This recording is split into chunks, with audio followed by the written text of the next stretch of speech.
Hey, Renee, hurry up, we're late. Late? The way you drive, we've got plenty of time. Yeah, I might drive a little fast, but I'm always in control. That's debatable. So what's up? Oh, Coach Lyndhurst told me to be on time to class so he can talk to me about tonight's game while he shows a driver's ed video. If it's about the game, why doesn't he just talk to you about it after school, during practice? Well, he did to the rest of the team, but I was late, so I missed it. That figures.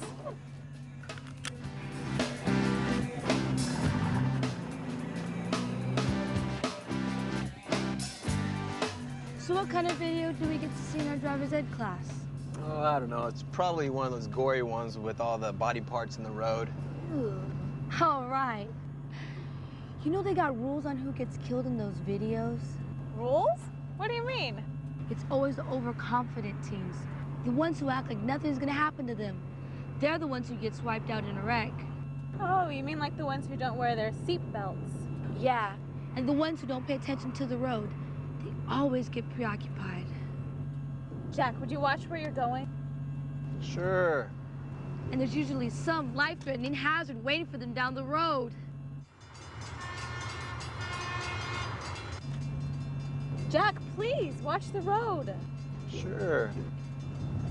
Oh, shoot, there's a train.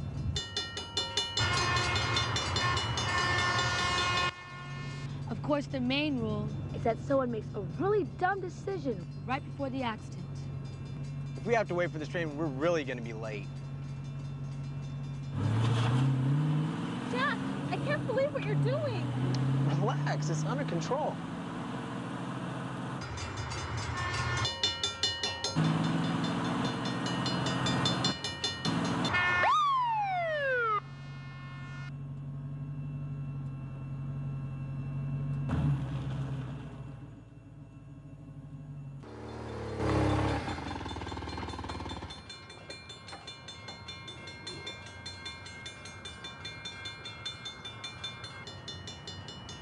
Good morning. I stopped you because you were exceeding the speed limit. I paced you at 52 miles an hour. Sorry, we're running a little late for school. The speed limit here is 35 miles an hour. I'll need to see your driver's license, your vehicle registration, and your proof of insurance, please. Okay, everybody, find your seats. We need to get moving. We have a video to watch from the DMV today. Does everybody see this? All right, Ray, sit down, please. Thank you. Has anyone seen Jack this morning? No? All right. If you would like to pass your DMV written test the very first time, this will be a good review for you.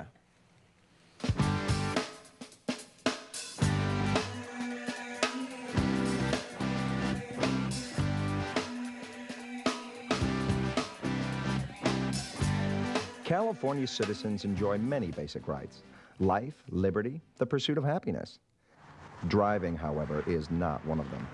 Driving is a privilege that comes with requirements and responsibilities. You need a license to drive on any public highway or in parking lots open to the public. There are 4 types of licenses. Class A and Class B licenses are for different types of commercial vehicles. A Class C license is for passenger vehicles, and Class M licenses are for motorcycles. The type of license you have also determines what types and size vehicles you can tow. The Department of Motor Vehicles regulates the driving privilege in order to promote traffic safety. The first step to becoming a licensed driver is to obtain a driving permit. And what are you ladies here for today? Well, my daughter Renee has a 2:30 appointment for a drive test. And did you have your permit? Yeah. What you do is take that to window 12 where they'll check you in for your drive test. Okay. And I'm here for my permit. Did you also have an appointment? I didn't know we needed one for her. It would be faster, but you don't need one. We can go ahead and take care of her today. Do you have your paperwork? Mm-hmm. Be sure to have both parents sign the application. You must also present a document such as a birth certificate that verifies your birth date and that you are legally present in the United States.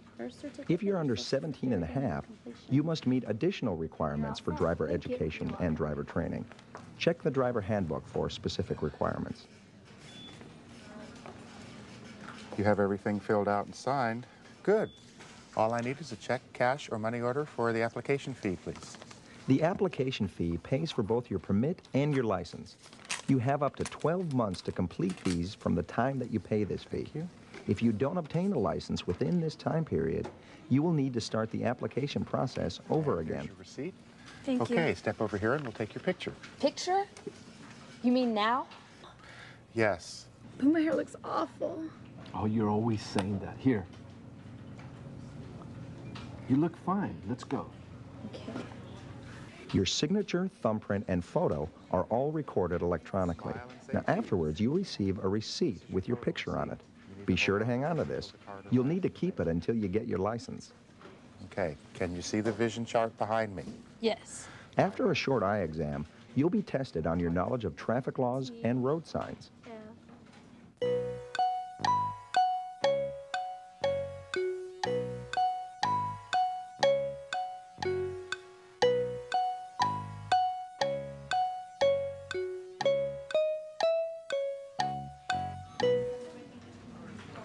You missed 4 questions. Congratulations, that means you passed. All right. Let me print your permit. While you're waiting, I'll give you this. Thank you. This is information that you need to read over before you come back for the behind-the-wheel test. Okay. And for you, here's some information that will help you teach your daughter how to drive. The permit that you receive is not valid until you start behind-the-wheel driver training. Carry your permit with you whenever you drive, and be sure you're accompanied by a parent, guardian, or licensed driver 25 years or older. Keep track of your time behind the wheel. Before you can apply for your license, you'll need 50 hours of supervised practice. 10 of those hours must be at night. Also, you must have your permit a minimum of 6 months before you can take the driving test. Yes, at 2:30. Okay. Okay, your permit is signed, and you have your photo receipt, proof of insurance, and your registration. Looks like you're all set. You're eligible to take the behind-the-wheel drive test when you turn 16. Before going out on the test, you'll need to verify that you meet certain legal requirements. You must show proof of insurance, and your vehicle registration must be current. And before we go on your drive test, let me have you get into the car, turn the ignition on, but don't start the engine, okay? Okay. Now, if you're under 18, you must also meet these additional requirements.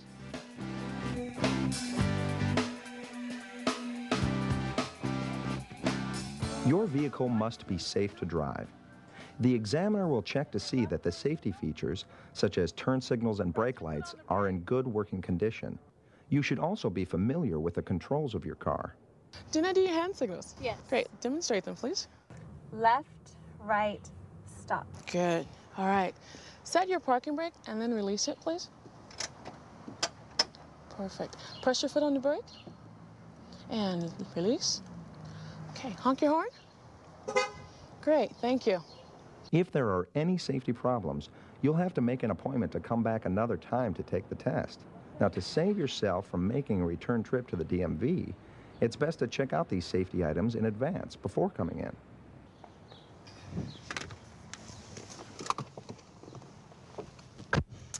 Now, I'm going to give you directions on where to drive. I won't trick you or ask you to do anything illegal, okay? Turn the engine on, and we'll go ahead and pull out to the right. The examiner will evaluate how well you drive. One of the most important aspects of driving is how you visually search to see what's going on around you. Do you check for pedestrians and other cars before pulling out into traffic?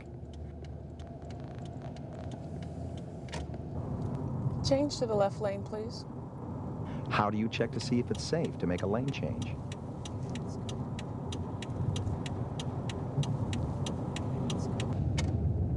Where do you look when going through an intersection? The examiner will also evaluate how well you operate the car. Can you start and stop the car smoothly? At the intersection, turn left. Can you make turns without turning too wide or too sharp?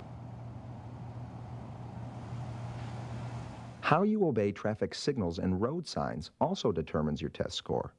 Do you know where to stop? And do you come to a complete stop? Who has the right-of-way at a stop sign? What's the maximum speed limit when driving through a residential area, a business district, or a blind intersection? There's a lot to know. Lastly, the examiner will observe the kind of judgment you use. Do you keep a safe distance from the car in front of you? Do you adjust your speed for the conditions around you, such as visibility, pedestrians, and other traffic? Okay.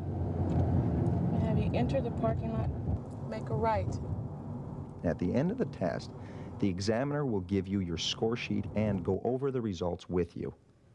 And whether you pass or fail, it's important to find out what areas you need to work on. Okay, Renee, I've observed a few things. When you're changing lanes, you look in your mirror, which is good. However, also look over your shoulder to verify it's a safe lane change. Okay. All in all, it was a satisfactory drive and you passed. I passed? Yes, you passed. All right. Okay, let's go inside. If you are under 18, you'll be issued a provisional license. This means there are provisions that you must obey in order to keep your license. For the first 12 months, you must be accompanied by a licensed driver 25 years of age or older when you have passengers under the age of 20 riding with you, or when you drive between the hours of 11 p.m. and 5 a.m. Here's the music.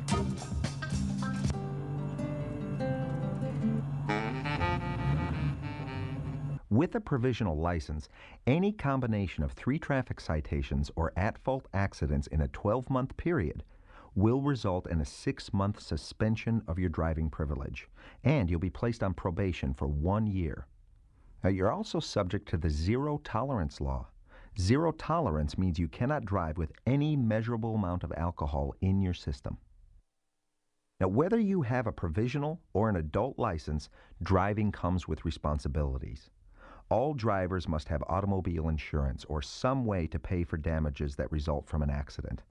The law also requires that you notify DMV if you are in an accident where there is an injury, death, or more than a certain amount of damage to any one person's property. Okay, any questions about the video? Yeah. How come we get all these extra restrictions on our licenses? Doesn't anybody trust us? No, that's a good question. It's more a matter of statistics than trust.